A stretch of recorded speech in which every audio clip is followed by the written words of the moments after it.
He lied about $1 stock, made millions, and only served 22 months in jail. Then Hollywood turned his crimes into a blockbuster. This is the story of Jordan Belfort, the man who scammed America and got rich again doing it. And the wildest part? People still cheer for him. Bayside, Queens, 1962. A working-class Jewish neighborhood where dreams were modest and ambition had a ceiling. But one kid, Jordan Belfort, had no interest in ceilings. 1 lemon ice, please. For you? 2 for 1, but only if you tell 3 friends. What are you, 12? 16, and I'm gonna be rich. By summer's end, he made 20 grand selling Italian ices. At 16, most teens would have blown it on a Camaro. Jordan? He enrolled in dental school. First day, the dean stood up and said, "If you're here to get rich, you're in the wrong profession." Jordan stood up, nodded, and walked out. Just like that. Because he wasn't there to clean teeth. He was there to get rich. And this was not the path. Next stop, meat.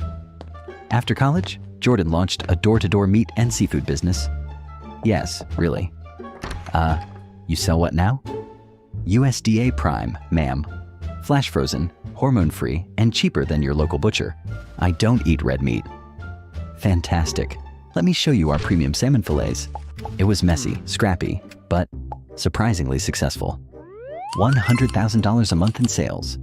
With no trucks, no storage, no clue. Just Jordan. Hustling, grinding, melting steaks in the back seat.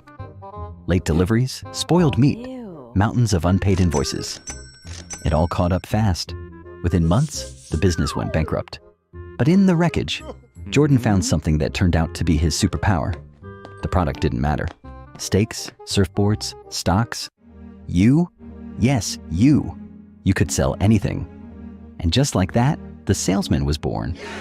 Jordan didn't need a better product. He needed a better payout. Enter Wall Street. Jordan landed an entry-level job at L.F. Rothschild, a legit firm with suits, quotas, and cocaine in the bathroom stalls. It was the 1980s, after all. This was where he got his first taste of real money, real greed, and real power.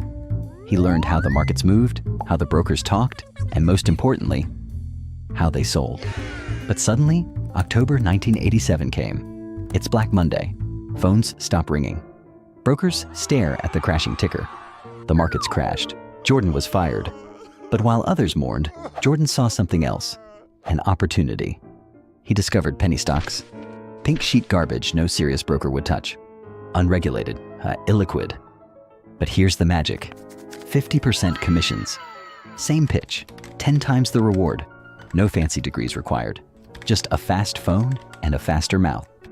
So Jordan picked up the phone, called some poor guy in Nebraska. Hello? Mr. Michael, listen to me. This company is tiny now, yes, but it's sitting on a piece of technology that's going to disrupt the entire home entertainment industry.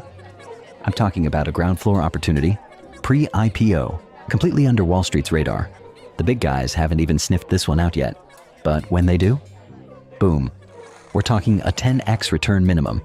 You get in now at $1 a share, and in 6 months, you're not calling me to thank me. You're calling me from your beach house in Maui. So here's what we're gonna do. I'm locking you in for 4,000 shares. Sound good? I'm not really sure I understand the company. You don't have to understand the company, sir. You just have to understand the upside. That's what smart money does. They act before the crowd catches on. So, do you want to be first? Or do you want to read about it in Forbes a year from now saying, "God, I wish I had listened." And just like that, he closed $4,000 with a single call. No rules, no regulators, no breaks, just cold calls and pure adrenaline. He'd found his kingdom, and he was ready to build an empire. 1989, Jordan Belfort was already pouring the next round, and this time, he wasn't alone. Enter Danny Porish, a fast-talking, drug-snorting misfit from Long Island with the charm of a salesman and the instincts of a hustler. He wasn't from Wall Street, and on some days, it didn't feel like he was from the same planet. But he could close, and Jordan saw something in him. Hunger, loyalty, no brakes. Together, they were dangerous.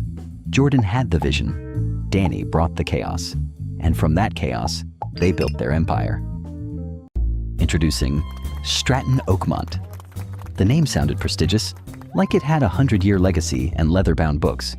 In reality, it was a strip mall boiler room with flickering lights, mismatched desks, and exactly zero regulatory oversight. The early recruits? They weren't analysts. They weren't even qualified. They were bartenders, college dropouts, and neighborhood hustlers. But Jordan didn't want experience. He wanted hunger. He didn't need thinkers. He needed closers. Then came the training. Jordan developed a method called straight line persuasion, a psychological pressure cooker designed to turn stammering rookies into high-pressure machines. He taught them to bulldoze hesitation, drown out doubt, and guide a prospect from hello to where do I send the check in a single, unbroken line. Soon the office took on a rhythm, fast, loud, and addictive. Phones never stopped ringing. Orders never stopped flowing. The energy was electric, the egos were growing, and so was the money. But Stratton's brilliance wasn't just in how it sold. It was in who it sold to. They targeted the forgotten investors, the working-class retirees, the desperate parents, the people Wall Street ignored. Stratton sold them hope, wrapped in urgency, dressed in false certainty, backed by made-up projections. At first, it was obscure penny stocks, pink sheet garbage with names like BZZT or YUMY, companies that barely existed outside their own press releases. But once the money started flowing, the schemes evolved. Now it wasn't just fake companies.